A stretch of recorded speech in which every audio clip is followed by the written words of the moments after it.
All right, so the Texans trade out of day one. They have a very active day two and a very active day three ahead. Nick Caserio met with the media. Let's just kind of react to what Nick Caserio had to say. And also, I have not one, not two, not three, but four theories as to why Nick Caserio may have been frustrated. A lot of people on the stream yesterday were saying that Nick seemed a little bit frustrated. I think it could have been as simple as he probably gets up at like 3 a.m. and he was a little bit tired. And it's also kind of an exhilarating feeling, the draft, I'm sure. So you're kind of mentally fatigued. But I have four theories as to why Nick Caserio could be upset or a little bit frustrated after yesterday. You let me know which one holds up, but let's hear from him. And speaking of the stream, SNL, we were a few thousand deep yesterday during the live stream. Go to the SNL channel right along with myself and Cody Stooch. Join us at the Carbach party on day 3, Saturday at 11 a.m. Let's hear from Cacerio and react to what the man had to say. Good spot. Feel really good about where we are. We went into the day, I'd say, honestly, we had 3 different scenarios. Trade up, stay 25 and pick, trade back. I mean, D'Amico and I have been talking about it basically for 2-3 days. Here are some different scenarios. Here are some possibilities.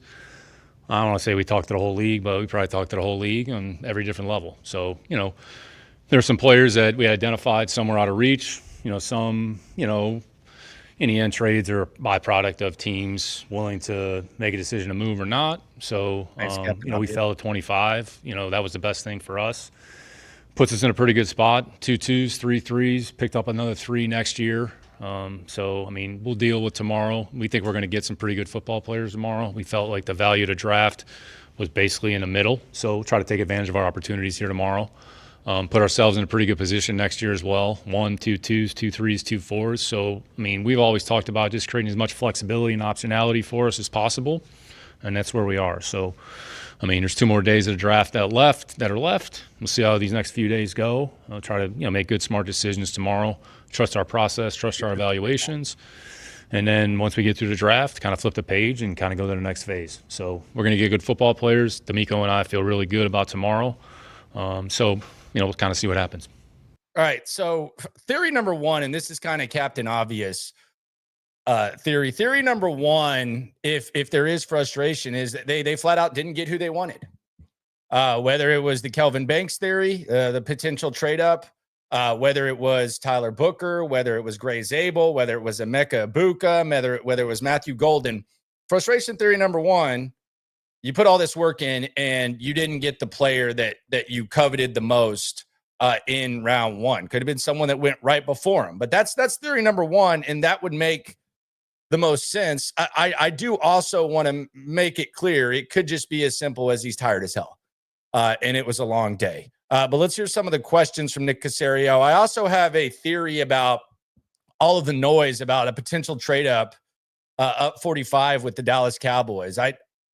I heard some things in regards to that, and I kind of have a theory, and I think Caserio's actions actually kind of backs that up. We'll get to that in a sec, but let's hear more from Caserio post day one here live in the locker room on YouTube. With the way the offensive line then started going off the board, was that something you pretty much expected, kind of with the way maybe consensus on the grades, a lot of offensive line? Yeah, I don't think there was really a consensus on a lot of grades. Honest to God, if you look at some of these mocks, like where some of the guys were mocked and where they went, it wasn't even close. So, which again, like players come off the board when they come off the board. So that's all we can do is go through our information, try to figure out like where we think the best spot for us to take that player. So again, we made multiple calls, I would say, picking a lot higher than where we were. So teams aren't interested. They're not interested. Nothing we can do about it. Yeah, and I think that the guys that come to mind the most, like if you're just looking at mocks and kind of an eye roll on the Kelvin Banks thing. Kelvin Banks ends up going top 10. He was a guy that was mocked to the Texans maybe more than anyone. Kind of seemed like a guy that maybe you want to trade up for at the 12 to 15 range. We'll get into that in a sec. And then Tyler Booker, you kind of thought he was just going to be there. He ends up going with that 12th pick. So those are a couple of the guys when it comes to the mock that Nick said. You tell me, does he look frustrated? Does this man look frustrated? Who knows? What ended up, at what point did it become a reality that you would trade back, and what was the thought process? Yeah, probably like way before we probably were picking. So, we were kind of looking, I'd say, way before. Upper teens there a little bit. There were some opportunities. could kind of move, or what are the teams going to do? So we were talking about it. Wasn't like wait until 25 and all of a sudden, like, I mean, at one point I think we had 3 or 4 trades like potentially on the board before we got to 25. And then when we got to 25, we still had a couple scenarios. Some teams were looking at some situations. So, you know, we took what we felt was the best offer and what the best decision for us was at that time. So we made the move. Sorry, were you saying like somewhere in the teens? Follow up by Kunkel. Follow up by Kunkel. Yeah, not like, I would say middle teens, middle to kind of upper teens, like started to look a little bit like, all right, what are we looking at? What are our options? All right, where are some of these teams? And try to kind of get.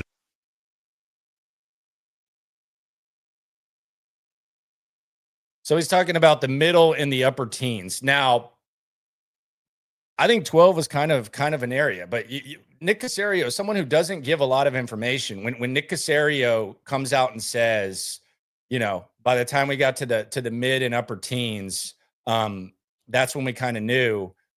I think it could have been earlier than that, but he says they had 3 trades in mind. Now, here's my theory number 2, and this is based on just kind of information that I gathered throughout the draft and some of the stuff that we heard. Now, I have it on pretty good authority that the Dallas Cowboys want a lot of picks this year. They don't want to take on picks next year. They want a lot of picks this year. If they're going to trade, they want to do it for picks this year. Now, before the draft, we saw the Texans make an interesting trade with the Browns where the Texans traded 1 day 3 pick this year and a day 3 pick in 3 drafts, and they ended up getting 2 extra picks on day 3.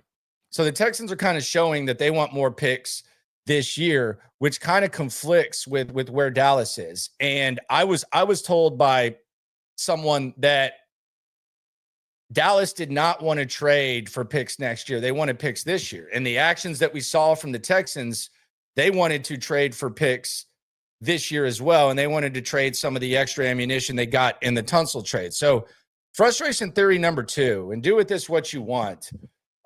There could have been a Dallas timeframe and disconnect where maybe the Texans wanted to trade up at 12, but it just didn't line up. And you can kind of connect that to theory number 1, where maybe they just weren't able to get their guy, and you can kind of connect these 2 things. Now, Nick Caserio's full press conference is available at the Houston Texans YouTube channel. But I think we got basically the meat of what he had to say. I did kind of get a kick out of him using like Henry To'oTo'o and Xavier Hutchinson as examples heading into day 2. How about we use like a Nico Collins example or something like that? Like you can do a little better than that on day 2, but he is kind of taking on the Bill O'Brien, like praise the guys on the back end of the depth chart as like a symbol of what you've done. I remember when Bill O'Brien traded DeAndre Hopkins and he was like, well, you know, we've done a great job with Buddy Howell. It's like, come on, buddy. We can do better than that. You're a day 2 guy. You got Kamari Lassiter, Kalen Bullock last year. You've got Nico Collins.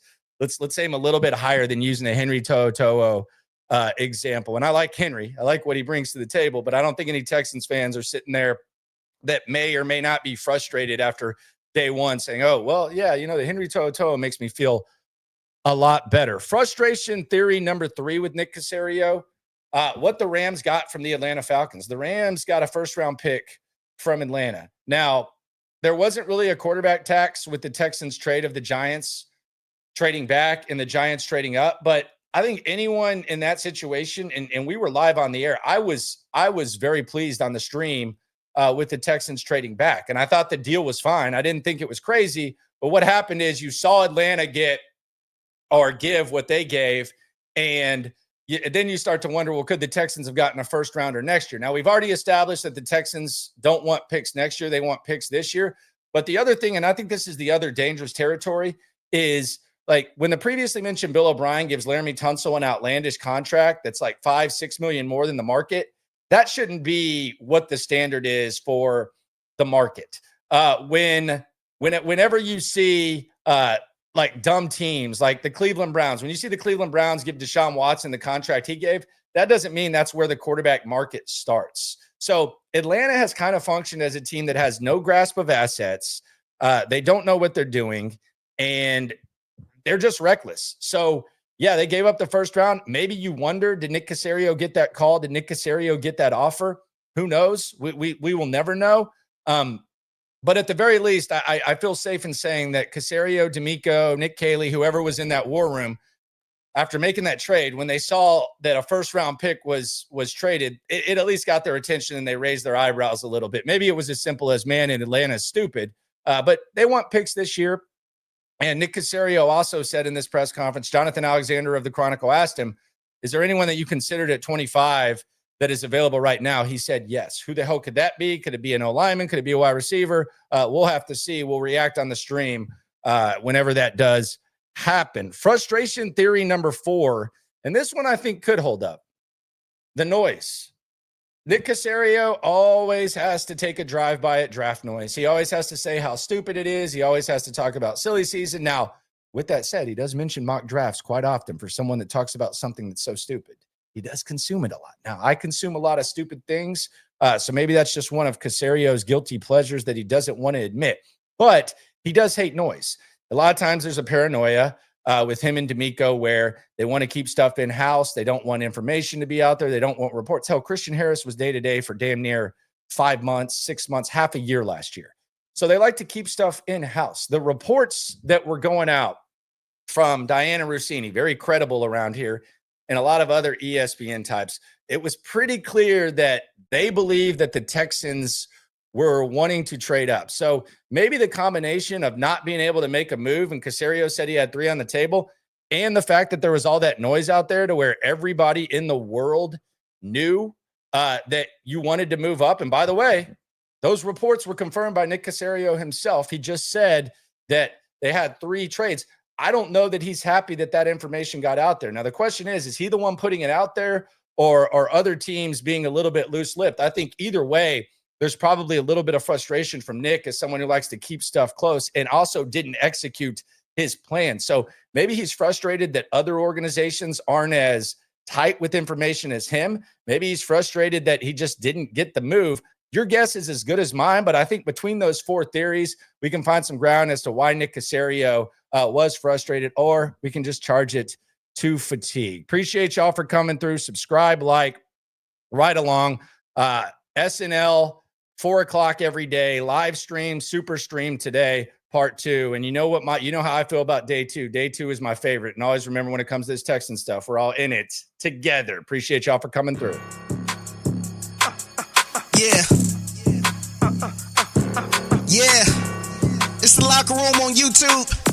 You know